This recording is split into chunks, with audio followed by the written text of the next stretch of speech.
E aí pessoal do nono ano, tudo bem? Vamos continuar aí na página 14, né? A gente terminou o último capítulo na última aula. Então, nesse capítulo é bem simples, né? A gente vai falar um pouquinho sobre o populismo no Brasil, né? Ele já vai trazer aí na página 14 aquelas duas imagens do JK inaugurando Brasília e da Câmara dos Deputados com os ministérios ao fundo, né? Vai trazer uma frase aí, um texto sobre o Juscelino falando sobre a construção, né, de Brasília e a importância para o Brasil. E ele, ali mais para baixo, na página 14, ele vai falar sobre a importância de estudar sobre isso, né? Qual era a capital do Brasil, onde o Brasil se localiza, o que levou o presidente a construir a nova capital, tudo isso vai ser explicado nesse capítulo, tá? Aí na página 15 ele já traz os objetivos ali, né? É, desse capítulo, né? No conteúdo. Aí vocês fazem, se organizam as ideias aqui bem simples, né? Vocês já estudaram sobre o governo Vargas, né? Vocês já estudaram sobre o provisório, o governo provisório que ele vai entrar, depois o constitucional e por final o ditatorial ou o Estado Novo, né? Aí vocês terminam de colocar aí, preencher essas lacunas. Já no finalzinho da página 15 ele vai trazer o alinhamento com os Estados Unidos, né? Porque o Dutra, governo, tanto no final do governo Vargas quanto no começo do governo Dutra, né? Na verdade, o final do governo Vargas, depois que ele entra pro lado dos aliados na Segunda Guerra, e todo o governo Dutra vão trazer esse alinhamento com os Estados Unidos, né? É, era uma questão econômica importante o Brasil naquela época ter se alinhado com os Estados Unidos, né? Os Estados Unidos vão injetar muito dinheiro, principalmente no final da Segunda Guerra, né? Indústria hidrelétrica, né? O Vargas já estava com aquela questão de fazer a indústria de substituição, né? Que era parar de receber esses produtos manufaturados lá na Europa, nos Estados Unidos, e começar a manufaturar aqui no Brasil, né? E o capital americano vai ser muito importante. Aí vai ter se organizar as ideias aqui para vocês entenderem alguns conceitos, né? O que é neoliberalismo, desenvolvimento nacionalista, nacionalismo sindical, tá? Depois ele vai falar um pouquinho sobre o Gaspar Dutra contra o Getúlio Dornelles Vargas, né? E o Gaspar Dutra vai ter a vitória, tá? Nessa eleição. Depois, como eu já trouxe antes, né? A importância dos produtos estrangeiros aqui, americanos. Ele vai falar um pouquinho sobre o programa SALT. É muito importante esse programa no governo Dutra, tá? Para a gente poder trabalhar na prova. Que o SALT significava o quê? Saúde, alimentação, transporte e energia. Todos esses pontos aí que ele vai trazendo do SALT são fundamentais para o desenvolvimento do Brasil, né? A gente tem que lembrar que o Brasil, antes da Segunda Guerra, né?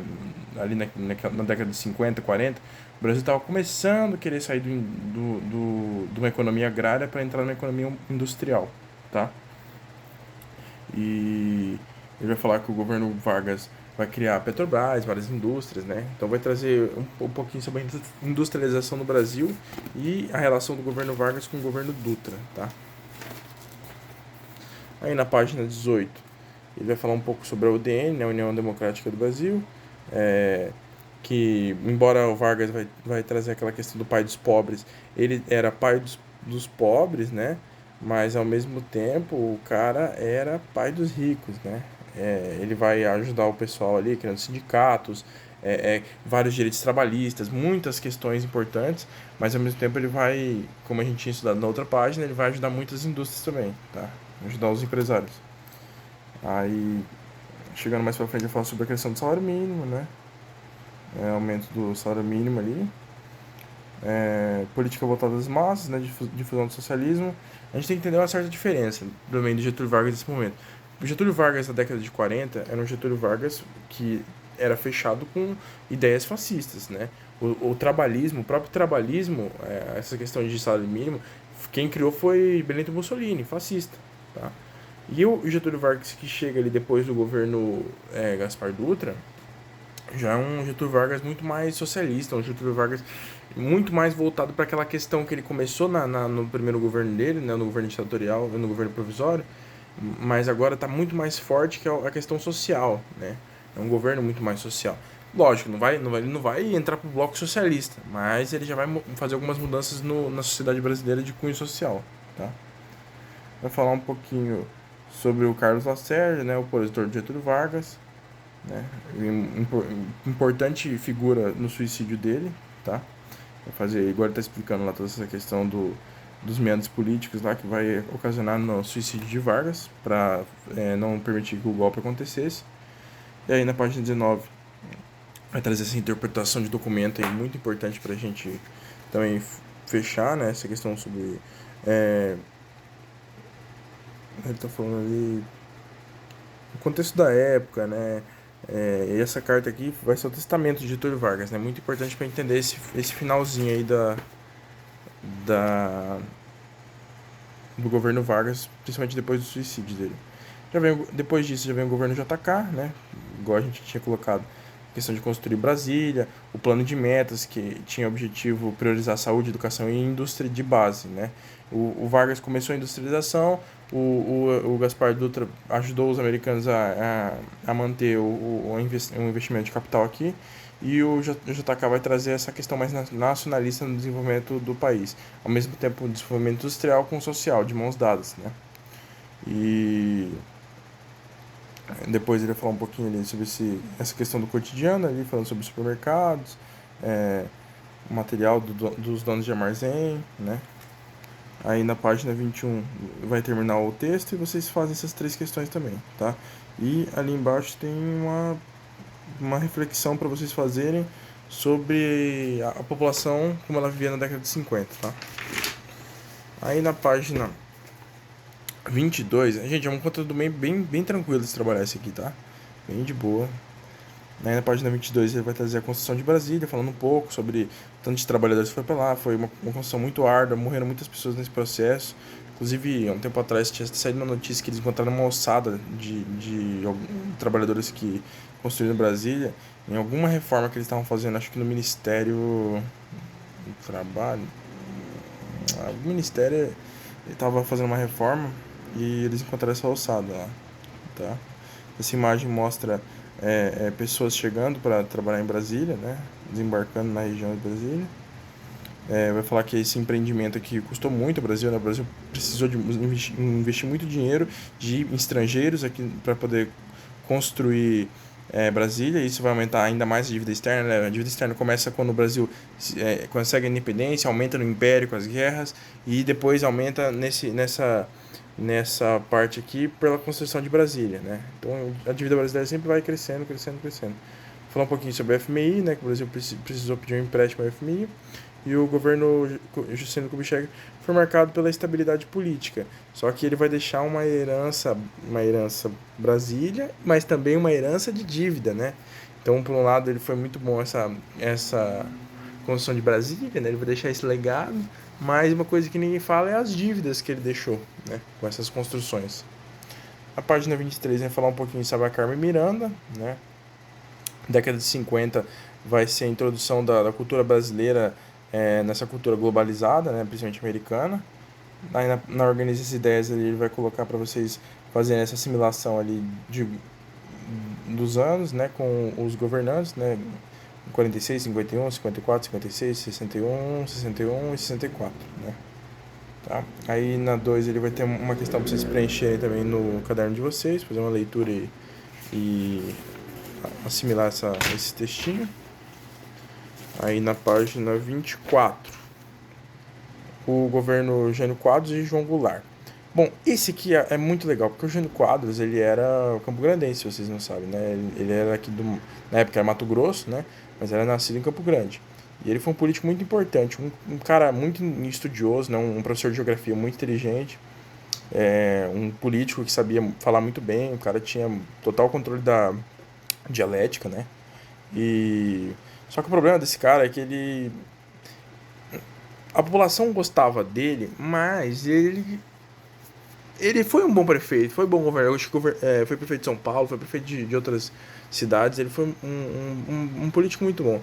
Só que para você administrar um país naquela época, né, a gente tem que lembrar que estava na Guerra Fria, você tinha que tomar um lado naquela época, né? E o Jânio Quadros, ele não tomava lado. Uma hora ele ajudava a fazer alguma coisa pró-Estados Unidos, outra hora ele fazia alguma coisa contrária. E a gente vai ter como ponto principal, uma coisa que não faz sentido, foi ele ter condecorado o Ernesto Che Guevara com a cruz... cadê? A Ordem do Cruzeiro do Sul ele vai dar. A principal comando medalha que o Brasil dava para uma pessoa importante foi dada pro Che Guevara, né? O Jânio Quadros vai dar para ele. Então, isso aí vai desestabilizar o governo dele. Aí ele vai ter uma grande ideia de é, ele vai ter uma grande ideia para resolver esse problema renunciando ao poder, e a ideia era que o povo aclamasse ele pelas ruas, né? Falasse assim, volta, Jânio Quadros, volta, volta. E assim ele conseguisse governar com mais tranquilidade, né? Às vezes até, possivelmente, instalar uma espécie de ditadura, ou conseguir mais poderes, né? Esse era o objetivo dele. Só que aconteceu o contrário, ele saiu do governo, ninguém fez nada. João Goulart, ele ainda tinha mandado João Goulart para a China, o João Goulart estava numa comitiva lá na China, ainda era uma forma de fazer essa era a ideia dele, né? Ele que mandou o João Goulart para a China, justamente para aumentar. O João Goulart já era considerado um comunista, né? E outra coisa, naquela época as eleições eram desassociadas, então o Jânio Quadros ele tinha uma visão nacionalista, foi colocado no poder como presidente, mas o João Goulart ganhou como vice, porque naquela época as eleições eram desassociadas, você votava num presidente e votava num vice-presidente. Então o Jânio Quadros vai fazer essa armadilha, vai mandar o cara pra lá e vai renunciar. Justamente a população falar assim, pô, esse cara é comunista, cara, não pode deixar ele no poder. E aí a população ia aclamar ele mais ainda. Só que não aconteceu isso. Né? A direita, a parte capitalista, a parte americana, tinha ficado muito magoada com a questão dele dar essa medalha pro Che Guevara e para outras questões econômicas também.